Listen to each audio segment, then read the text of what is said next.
बृहस्पतिवार व्रत कथा। प्राचीन समय की बात है। भारत में एक राजा राज्य करता था। वह बड़ा प्रतापी तथा दानी था। वह नित्य प्रतिदिन मंदिर में भगवत दर्शन करने जाता था। वह ब्राह्मण और गुरु की सेवा किया करता था। उसके द्वार से कोई भी याचक निराश होकर नहीं लौटता था। प्रत्येक गुरुवार को व्रत रखता एवं पूजन करता था। हर दिन गरीबों की सहायता करता था। परंतु यह सब बातें उसकी रानी को अच्छी नहीं लगती थी। वह न व्रत करती, न किसी को एक भी पैसा दान में देती थी। वह राजा को भी ऐसा करने से मना किया करती थी। एक समय की बात है कि राजा शिकार करने घर पर चले गए। घर पर रानी और दासी थी। उस समय गुरु बृहस्पति साधु का रूप धारण कर राजा के दरवाजे पर भिक्षा मांगने आए। साधु ने रानी से भिक्षा मांगी तो वह कहने लगी, हे साधु महाराज, मैं इस दान और पुण्य से तंग आ गई हूँ। इस कार्य के लिए मेरे पतिदेव भी बहुत है। अब आप ऐसी कृपा करें कि सारा धन नष्ट हो जाए तथा मैं आराम से रह सकूं। साधु रूपे बृहस्पति देव ने कहा, हे देवी, तुम बड़ी विचित्र हो। संतान और धन से कोई दुखी नहीं होता, इसको सभी चाहते हैं। पापी भी पुत्र और धन की इच्छा करता है। अगर तुम्हारे पास धन अधिक है तो भूखे मनुष्य को भोजन कराओ, प्याऊ लगवाओ, ब्राह्मणों को दान दो, धर्मशालाएं बनवाओ, कुआं, तालाब, बावड़ी, बाग बगीचे आदि का निर्माण कराओ तथा निधनों की कुमारी कन्या का विवाह का साथी यज्ञ आदि करो। इस प्रकार के कर्मों से आपका कुल का नाम और आपका नाम परलोक में भी सार्थक होगा एवं तुम्हें स्वर्ग की प्राप्ति होगी। परंतु रानी साधिक इन बातों से खुश नहीं हुई। उसने कहा, हे साधु महाराज, मुझे ऐसी धन की आवश्यकता ही नहीं जिसको मैं अन्य लोगों में दान दे सकूं तथा जिसको रखने और संभालने में ही मेरा सारा समय नष्ट हो जाए। साधु ने कहा, हे देवी, यदि तुम्हारी ऐसी इच्छा तो जैसा मैं तुम्हें बता तो तुम वैसा ही करना। बृहस्पतिवार के दिन घर आंगन को गोबर से लिपना, अपने केसों को पीली मिट्टी से धोना, केसों को धोते समय स्नान करना, राजा से कहना वह हजामत कराए, भोजन में मांस मदिरा खाना, कपड़े धोबी के हाथ धुलने देना। इस प्रकार 7 बृहस्पतिवार करने से तुम्हारा सारा धन नष्ट हो जाएगा। यह कहकर साधु महाराज रूपी बृहस्पतिदेव अंतर ध्यान हो गए। रानी ने साधु के कहने अनुसार 7 बृहस्पतिवार तक ऐसा ही करने का विचार किया। साधु के बतानुसार कार्य करते हुए केवल 3 बृहस्पतिवार ही बीते थे क्योंकि उसकी समस्त संपत्ति नष्ट हो गई। भोजन के लिए दोनों समय परिवार तरसने लगा था। संसारिक भोगों से दुखी रहने लगा। तब राजा रानी से कहने लगा कि हे रानी, तुम यहाँ पर रहो, मैं दूसरे देश को जाता हूँ क्योंकि यहाँ मुझे सभी मनुष्य जानते, इसलिए मैं यहाँ कोई कार्य नहीं कर सकता। मैं अब परदेश जा रहा हूँ, वहाँ कोई काम धंधा करूंगा, शायद हमारे भाग बदल जाए। ऐसा कहकर राजा परदेश चला गया। वहां से जंगल से लकड़ी काट कर लाता और शहर में वैसा इस तरह जीवन व्यतीत करने लगा। इधर राजा के बिना रानी और दासी दुखी रहने लगी। किसी दिन भोजन मिलता और किसी दिन जल पीकर ही रह जाती। एक समय रानी को 7 दिन बिना भोजन के व्यतीत करना पड़ा तो रानी ने अपनी दासी से कहा, हे दासी, यहाँ पास ही के नगर में मेरी बहन रहती है। वह बड़ी धनवान है। तू उसके पास जा और वहां से 5 सेर बेजर मांग के ले आ, जिसे कुछ समय के लिए गुजारा हो जाएगा। दासी रानी की बहन के पास गई। रानी की बहन उस समय पूजा कर रही थी। बृहस्पतिवार का दिन था। दासी ने रानी की बहन से कहा, हे रानी, मुझे आपकी बहन ने भेजा है, मुझे 5 सेर बेजर दे दो। दासी ने यह बात अनेक बार कही परंतु रानी की बहन ने कोई उत्तर नहीं दिया क्योंकि वह उस समय बृहस्पतिवार की कथा सुन रही थी। जब दासी को रानी की बहन से कोई उत्तर नहीं मिला तो वह बहुत दुखी हुई। उसे क्रोध भी आया। वह लौटकर रानी से बोली, हे रानी, आपकी बहन बहुत ही घमंडी है। वह छोटों लगे उसे बात भी नहीं करती। मैंने उससे कहा तो उसने कोई उत्तर नहीं दिया। मैं वापस चली आई। रानी बोली, हे दासी, इसमें उसका कोई दोष नहीं है। जब बुरे दिन आते हैं तो कोई सहारा नहीं देता। अच्छे बुरे का पता विपत्ति में ही लगता है। जो ईश्वर की इच्छा हुई यही होगा। यह सब हमारे भाग का दोष है। रानी की बहन ने सोचा, मेरी बहन की दासी आई थी परंतु मैं इससे नहीं बोली। इससे वह बहुत दुखी हो गया था। कथा सुन विष्णु भगवान का पूजन समाप्त कर वह अपनी बहन के पास गई और कहने लगी, हे बहन, मैं बृहस्पतिवार की कथा सुन रही थी। तुम्हारी दासी हमारे घर गई थी परंतु जब तक कथा होती तब तक हम लोग ना उठते और ना बोलते। इसे नहीं बोली।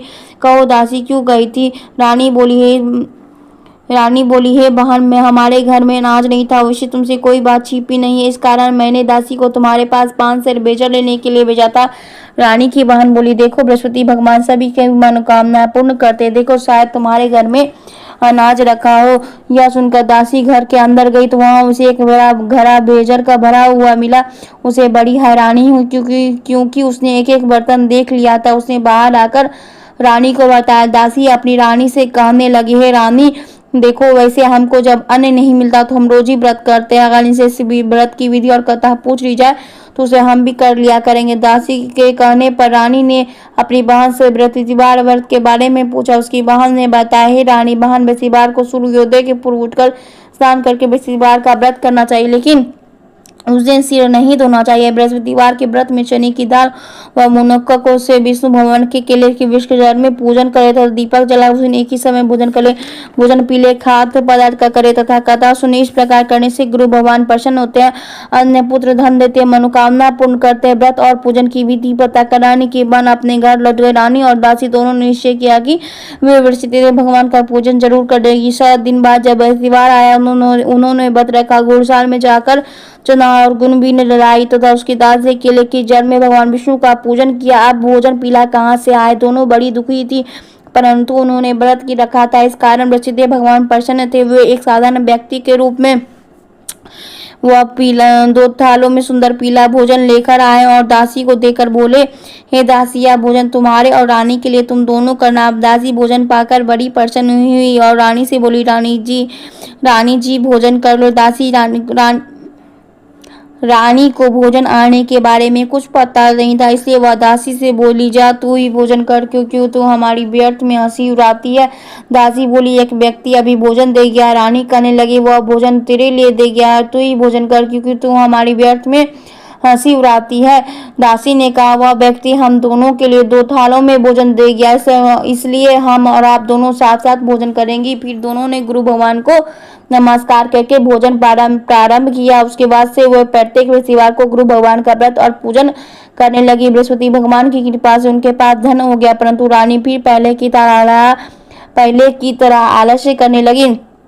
तब दासी बोली, देखो रानी, तुम पहले भी इस प्रकार आलस्य करती थी, तुम्हें धन रखने में कष्ट होता था, इस कारण सभी धन नष्ट हो गया। अब गुरु भगवान की कृपा से धन मिला है तो तुम्हें फिर आलस्य होता है। बड़ी मुसीबतों के बाद हमने यह धन पाया, इसलिए हमें दान पुण्य करना चाहिए। तुम भूखे मुझको भोजन कराओ, प्यारो लगवाओ, ब्राह्मणों को दान दो, धर्मशालाएं बनवाओ, कुआं, तालाब, बावड़ी, बाग बगीचे आदि का निर्माण कराओ तथा मंदिर, पाठशालाएं बनवाकर दान दो। धन को शुभ कार्यों में खर्च करो, जिससे तुम्हारे कल कुल का यश, विजय, स्वर्ग प्राप्त और प्रीत प्रसन्न हो। दासी की बात सुनकर रानी ने इस प्रकार के कर्म करने प्रारंभ की, जिससे उसका काफी यश फैलने लगा। एक दिन रानी और दासी आपस में न विचार करने लगे कि राजा किस दशा में हो गए, उनकी कोई खोज खबर नहीं है। गुरु भगवान से उन्होंने प्रार्थना की और भगवान ने रात्रि में राजा को स्वप्न में कहा, हे राजा, उठ, तेरी रानी तुझको याद कर रही है, अब अपने देश को लौट जा। राजा प्रातःकाल उठकर जंगल से लकड़ी काट कर लाने के लिए जंगल की ओर चल पड़ा। जंगल से गुजरते हुए वो सोचने लगा कि रानी की गलती से उसे कितने दुख भोगने पड़े तथा जंगल में आकर रहना पड़ा। उसी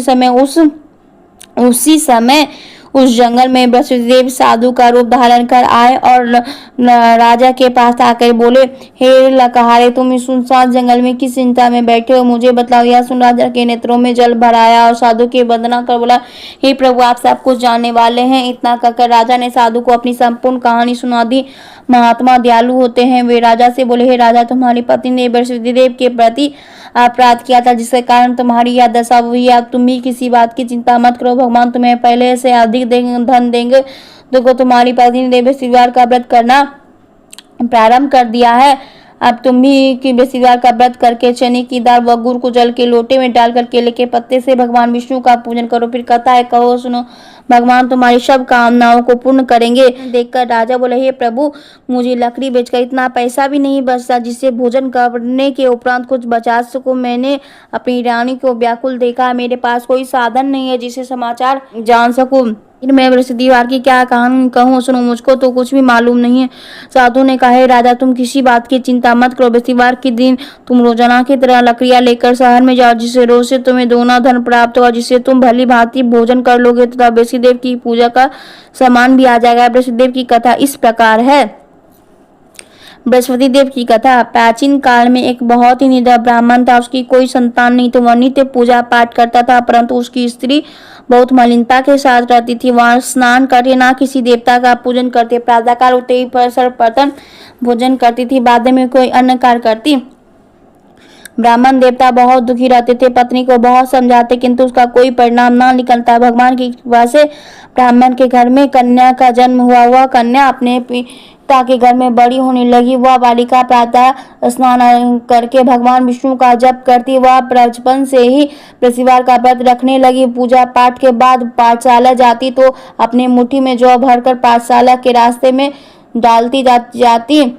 वही जो स्वर्ण के हो जाते तो लौटते समय उसको बीनकर घर ले आती। और एक दिन वह बालिका सूप में उन सोने के जौ को साफ कर रही थी, तभी उसकी माँ ने देख लिया और कहा, हे बेटी, सोने के जौ को फटकने के लिए सोने का सूप होना चाहिए। दूसरे दिन गुरुवार था। इस कन्या ने व्रत रखा और बृहस्पति देव से प्रार्थना की, हे प्रभु, यदि मैं सच्चे हृदय से मैंने आपका बृहस्पति देव की कथा की है तो मुझे सोने का सूप दे दो। बृहस्पति देव ने उसकी प्रार्थना स्वीकार कर ली। रोजाना की तरह कन्या जौ फैलाती हुई पाठशाला चली गई। पाठशाला से लौटकर जब वह जौ बीन रही थी तो बृहस्पति देव की कृपा से उसे सोने का सूप मिला। उसे वह घर ले आई और उससे जौ साफ करने लगी, परंतु उसकी माँ का वही ढंग रहा। एक दिन की बात है कि वह कन्या सोने के सूप में जौ साफ कर रही थी। उसी समय उस नगर का राजकुमार वहां से गुजरा। इस सुंदर कन्या के रूप और सोने के सूप में जौ साफ करते देख राजकुमार उस पर मोहित हो गया।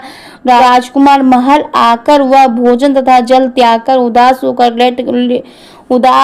लेट गया। राजकुमार को जब अन्न जल त्यागने का समाचार राजा तक पहुंचा तो वह मंत्रियों के साथ अपने पुत्र के पास गए और बोले, हे बेटा, तुम्हें किस बात का कष्ट है? किसी ने तुम्हारा अपमान किया अथवा कोई और कारण है? मुझे बताओ, मैं वही करूंगा जिससे तुम्हें प्रसन्नता होगी। राजकुमार ने अपने पिता से की बात सुनी और बोला, मुझे आपकी कृपा से किसी बात का दुख नहीं है। किसी ने मेरा अपमान नहीं किया, परंतु मैं उस लड़की के साथ विवाह करना चाहता हूँ जो सोने के सूप में जौ साफ कर रही थी। यह सुन राजा को बड़ा आश्चर्य में पड़ गया और बोला, हे बेटा, इस तरह की कन्या का पता तुम ही लगाओ, उसके साथ मैं तुम्हारा विवाह अवश्य ही करवा दूंगा। राजकुमार ने जब राजा से उस लड़की का घर का पता बतलाया तो तब मंत्री उस लड़की के घर गया और राजा के आदेश ब्राह्मण को सुनाया। कुछ दिन बाद ब्राह्मण की या कन्या का विवाह राजकुमार के साथ संपन्न हो गया। कन्या के घर में से जाते ही ब्राह्मण देवता के घर में पहले की भांति गरीबी का निवास हो गया।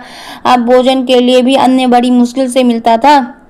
एक दिन दुखी होकर ब्राह्मण अपनी पुत्री से मिलने गया। बेटी ने अपने पिता की दुखी अवस्था को देखी और अपने माँ का हाल पूछा। ब्राह्मण ने सभी हाल कहा। कन्या ने बहुत सा धन देकर अपने पिता को विदा किया। उस धन के ब्राह्मण के तो कुछ समय सुखपूर्वक व्यतीत हुए, लेकिन फिर वही हाल हो गया। ब्राह्मण फिर अपनी पुत्री के पास गया और सभी हाल कहा। पुत्री बोली, हे पिताजी, आप माता जी को यहाँ लिवा लाओ, मैं उन्हें वह विधि बता दूंगी जिससे गरीबी दूर हो जाए। ब्राह्मण देवता अपनी स्त्री को साथ लेकर अपनी पुत्री के पास पहुंचे।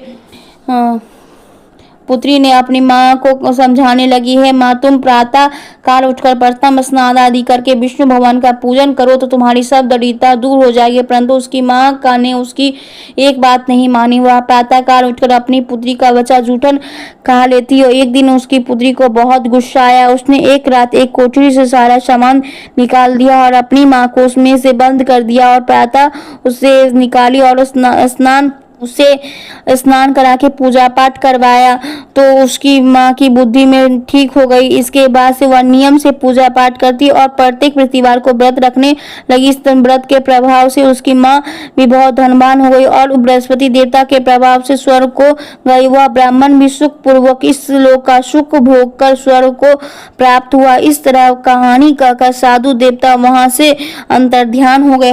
धीरे धीरे समय व्यतीत होने पर फिर बृहस्पतिवार का दिन आया। राजा जंगल से लकड़ी काटकर किसी शहर में बेचने गया। उसे उस दिन से अधिक और दिनों से अधिक धन प्राप्त हुआ। राजा ने चना और गुड़ आदि मिलाकर बृहस्पतिवार की व्रत किया, लेकिन अगले बृहस्पतिवार को कामकाज अधिक होने के कारण वह बृहस्पतिवार का व्रत करना भूल गया था। इस कारण बृहस्पति देव भगवान नाराज हो गए।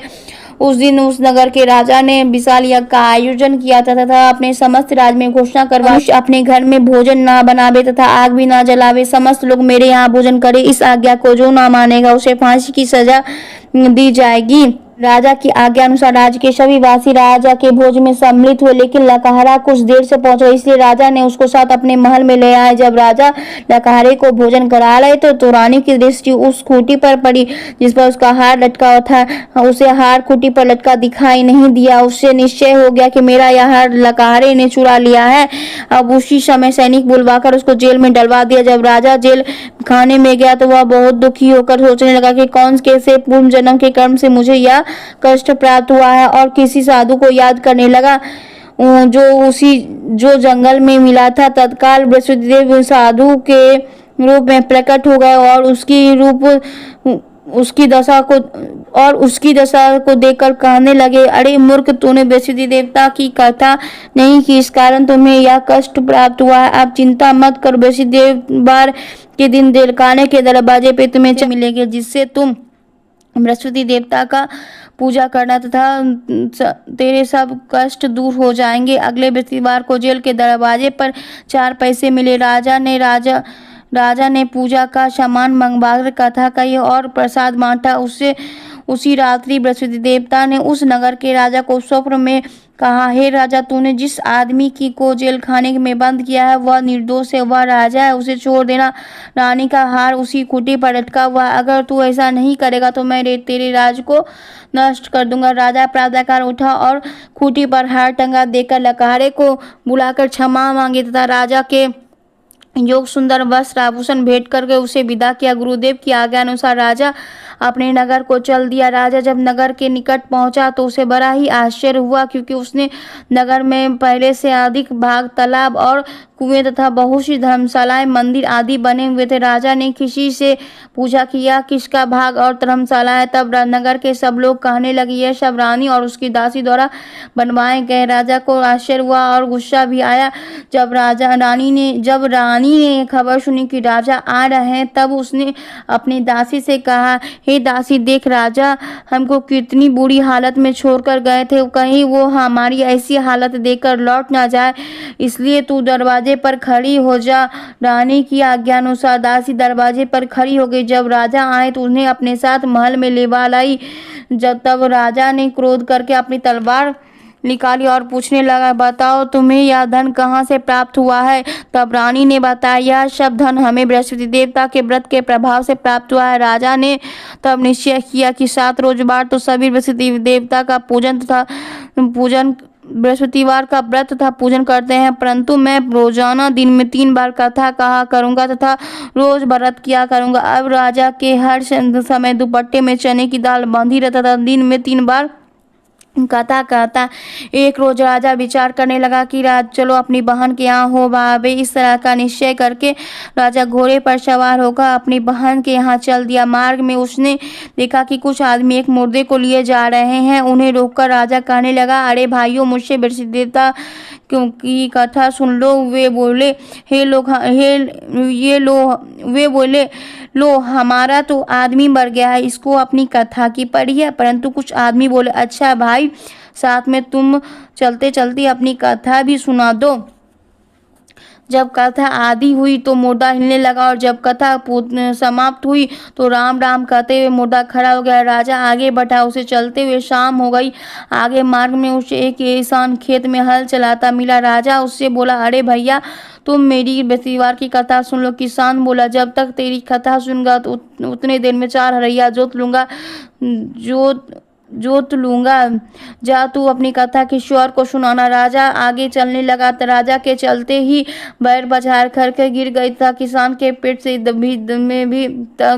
पेट में भी जोरों का दर्द होने लगा। उसी समय किसान की माँ रोटी लेकर आई। उसने जब यह देखा तो अपने पुत्र से सब हाल पूछा। बेटे ने सभी हाल बता दिया। बुढ़िया दौड़ी दौड़ी घुड़सवार के पास गई और बोली, हे, मैं तेरी कथा सुनूंगी, तू अपनी कथा मेरे खेत पर ही चलकर कहना। राजा लौटकर बुढ़िया के खेत पर जाकर कथा कही, जिससे सुनते ही बैल उठ के खड़ा हो गया तथा किसान के पेट में भी दर्द तुरंत ठीक हो गया। राजा अपनी बहन के घर पहुंच गया। बहन ने भाई की खूब मेहमानी की। दूसरे रोज प्रातःकाल राजा जगा तो वह देखने लगा कि सभी लोग भोजन कर रहे हैं। राजा ने अपनी बहन से पूछा, कोई ऐसा व्यक्ति है जिसने भोजन नहीं किया हो, जो मेरी बृहस्पतिवार की कथा सुन ले। तब बहन बोली, हे भैया, यह देश ऐसा ही है, पहले यहाँ के लोग भोजन करते हैं, बाद में कोई अन्य कार्य करते हैं। अगर कोई पड़ोस में कोई हो तो देख आती हूँ। ऐसा कहकर बहन देखने चल गए, परंतु उसे कोई ऐसा व्यक्ति नहीं मिला जिसने भोजन ना किया हुआ। एक कुम्हार के घर गई जिसका लड़का बीमार था। उससे मालूम हुआ कि उसने यहाँ 3 दिन से किसी ने भोजन नहीं किया है। रानी ने अपने भाई के कथा सुनने के लिए कुम्हार को कहा। वह तैयार हो गया। अब राजा की प्रशंसा होने लगी। एक दिन राजा ने अपनी बहन से कहा, हे बहन, मैं अपने घर जाऊंगा, तुम भी हमारे साथ चलो। तो राजा की बहन ने अपने सास से अपने भाई के साथ जाने की आज्ञा मांगी। सास बोली, चली जा, परंतु अपने लड़कों को मत ले जाना, क्योंकि तेरे भाई को कोई संतान नहीं है। बहन ने अपने भाई से कहा, हे भैया, मैं तो चलूंगी, परंतु कोई बालक नहीं जाएगा। राजा ने कहा, जब कोई बालक ही नहीं जाएगा तो तुम जाकर ही क्या करोगी। दुखी मन से राजा अपने नगर को लौट आया। राजा ने अपने रानी से कहा, हम निसंतान, इससे कोई हमारे घर आना पसंद नहीं करता। इतना कहकर राजा बिना भोजन आदि किए बिस्तर पर लेट गया। रानी बोली, हे प्रभु, बृहस्पति देव ने हमें सब कुछ दिया है, वे हमें संतान भी अवश्य देंगे। उसी रोज बृहस्पतिदेव राजा के स्वप्न में आए और बोले, हे राजा, उठ, सभी सोच त्याग दे, तेरी रानी गर्भवती है। राजा को यह जानकर बड़ी खुशी हुई। 90 महीने रानी के गर्भ से एक सुंदर पुत्र पैदा हुआ। जब राजा की बहन ने यह शुभ समाचार सुना तो वह बहुत खुश हुई तथा बधाई लेकर अपने भाई के यहाँ आई। तब रानी ने कहा, घोड़ा चढ़ी नहीं आई, गधा चढ़ी आई। राजा की बहन बोली, भाई, मैं इस प्रकार ना कहती तो औलाद कैसे होती। बृहस्पति देव ऐसे ही है, जिसके मन में जो कामनाएं रहती है सभी को पूर्ण करते। जो सद्भावना पूर्वक बृहस्पति देवता का व्रत करता है, वह पढ़ता अथवा सुनता और सुनाता है, बृहस्पति देव उसकी सभी मनोकामनाओं को पूर्ण करते हैं तथा उसकी सदैव रक्षा करते। जो संसार में सद्भावना पूर्वक व सच्चे हृदय से बृहस्पति देवता का पूजन करते हैं, उनकी सभी मनोकामनाएं उसी प्रकार पूर्ण होती है। जैसे रानी और राजा ने बृहस्पति देवता की कथा का गुणगान किया, उनकी सभी इच्छाएं बृहस्पति देव ने पूर्ण की। मनुष्यों को हृदय से मनन करते हुए जयकारा करना चाहिए। बोलो श्री बृहस्पति भगवान की जय। बोलो विष्णु भगवान की जय। जय विष्णु भगवान।